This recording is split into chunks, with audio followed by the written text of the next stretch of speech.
Our product, our ideas can reach the market faster. That means we can beat the competition. That essentially means we can grab more market share. Speed to market is something that AI can help us with. Hello, smart people. How are you today?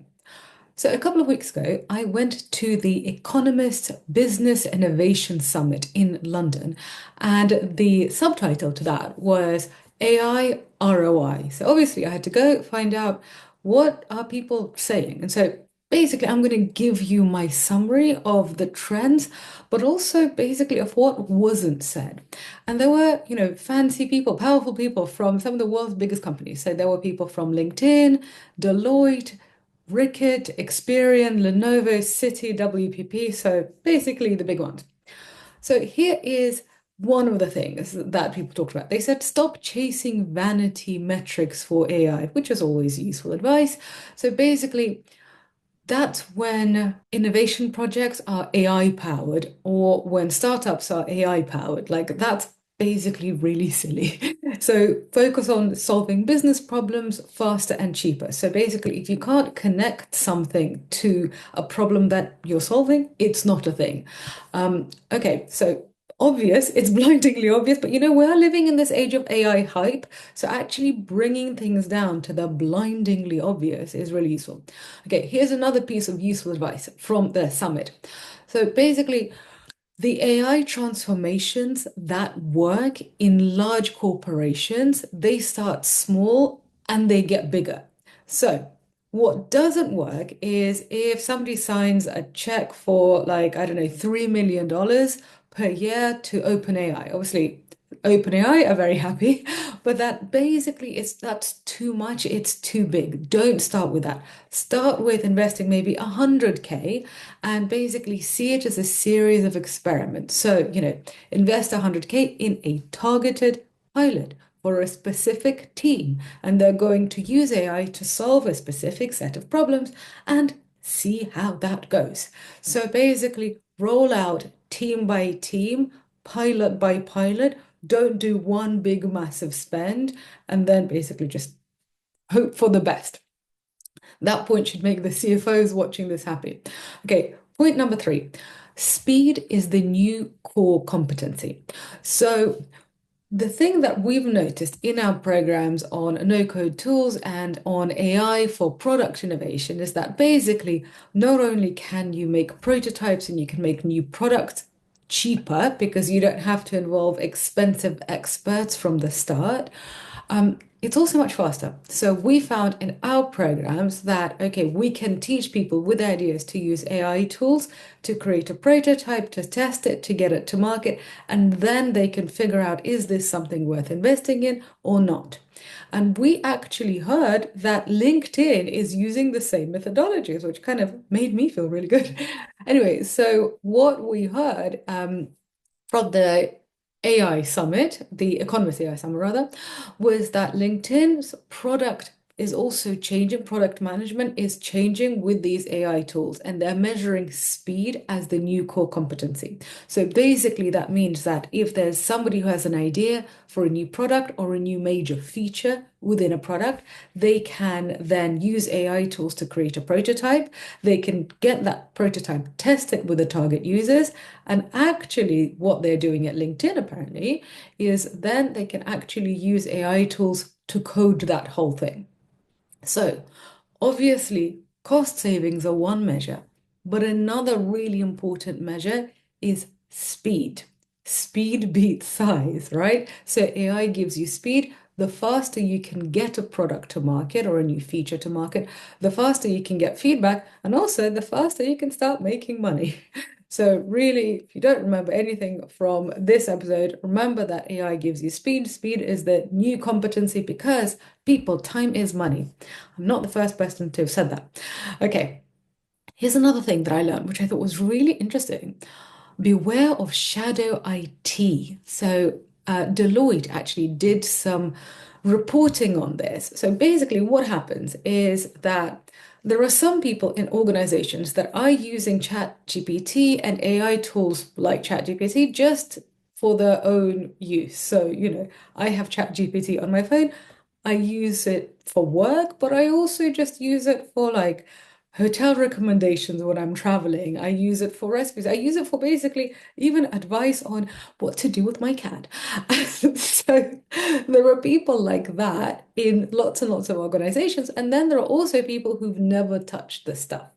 So what happens is that at work in an organization, if there is no program for um, AI implementation, if there are no AI tools, also if there's only just a directive saying, don't use that here, don't use our internal documents with this stuff, basically people will ignore that. And the people who are using AI in their personal lives anyway are then going to use ChatGPT and tools like that for work. And this is called shadow IT. So it's not official AI implementation, it's what some people are doing by themselves.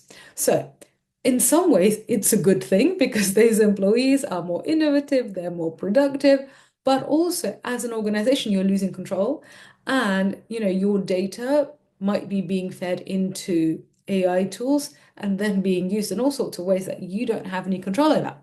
So shadow IT is growing really, really fast. So the message is give your teams approved, secure AI tools and workflows. Yes, not everybody will use it, but some people will. So the people that are going to use it anyway, make sure that they're using the stuff that you want them to use, not what they're downloading of the internet.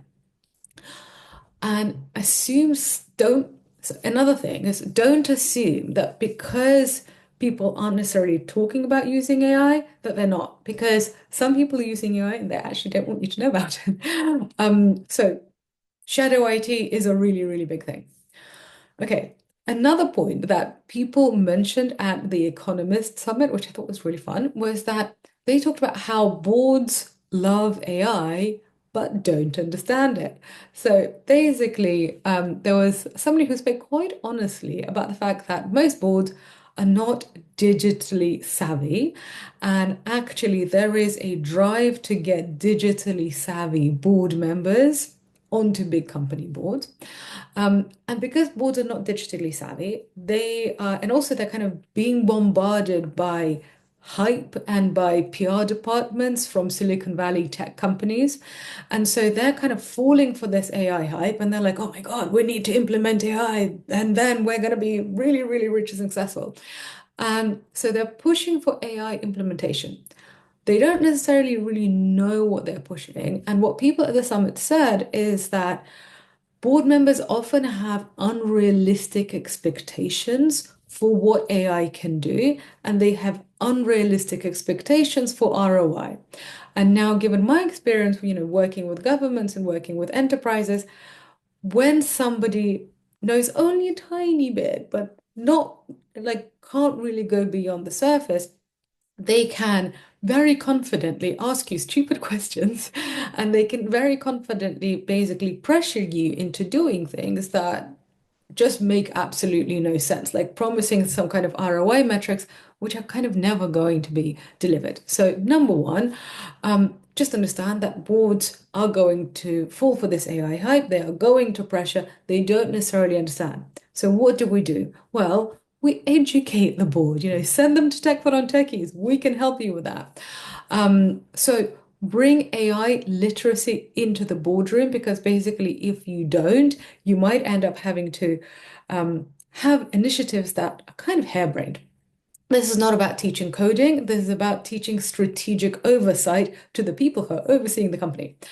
Help them to understand what use cases exist, what the real risks are, what questions they should be asking, and what's realistic to expect in what time frame. My advice is don't leave the CTO to just handle this because often, it might just the board might not appreciate that from an internal person because they might think, oh, the CTO is just being difficult and just pushing back. This is why I actually find having an external expert with great brand background and expertise telling them this, that tends to go down better. Okay, point number 6, and we've got two more, so 6 and 7. So training now is a strategic priority and kind of not just this HR perk. And I noticed this because literally all the leaders that were at the summit and they were talking about how their organizations are adapting to the AI age. They were all talking about what they're doing for training. They were talking about how they are, increasing their training budgets and what they actually want to get out of their training.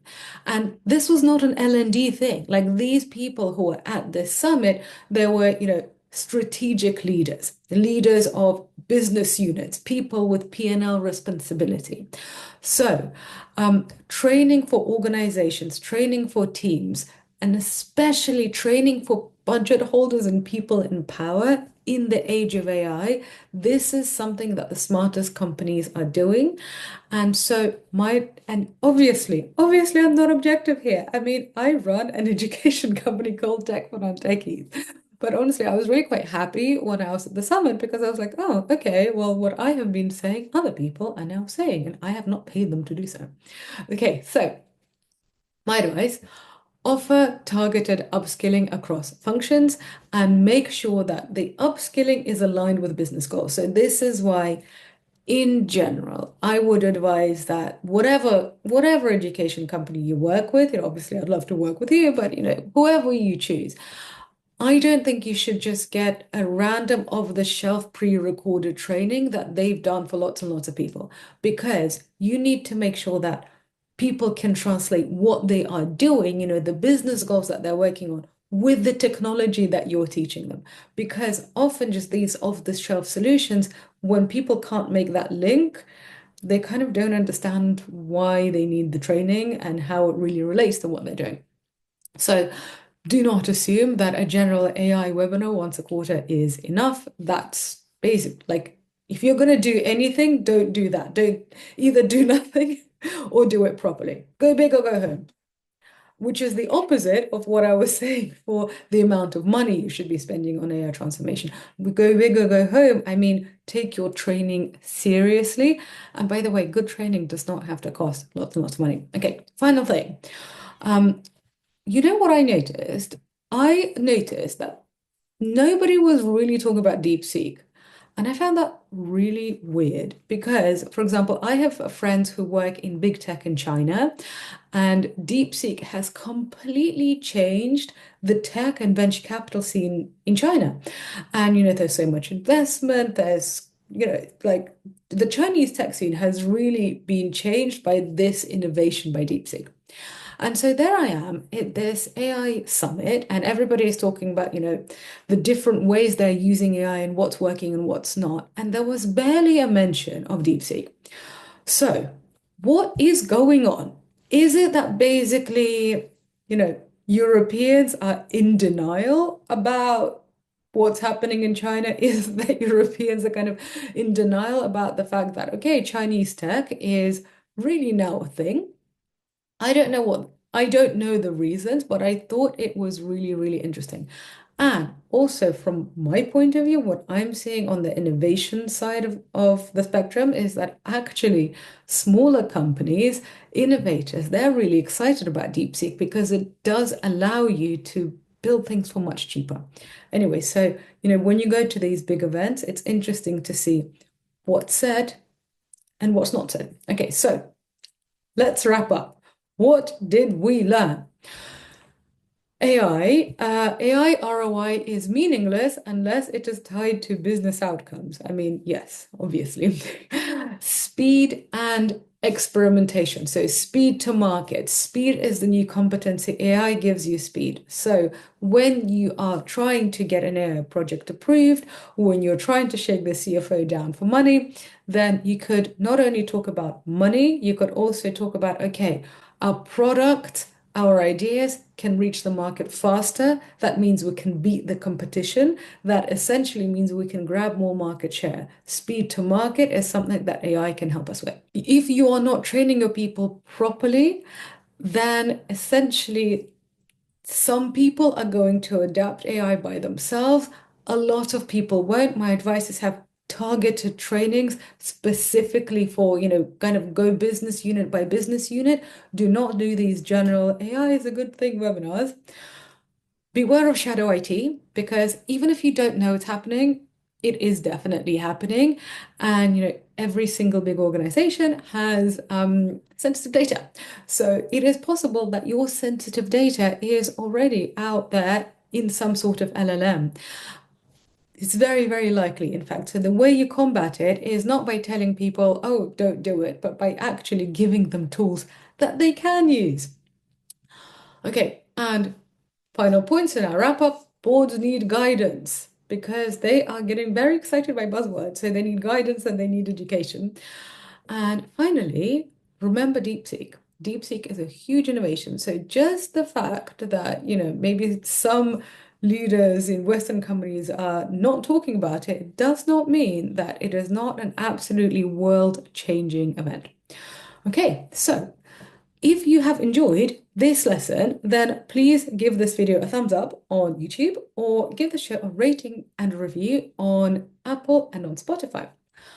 Thank you so much. I've loved spending this time with you, and I'll be back with you with some more fabulous education content next week. Ciao.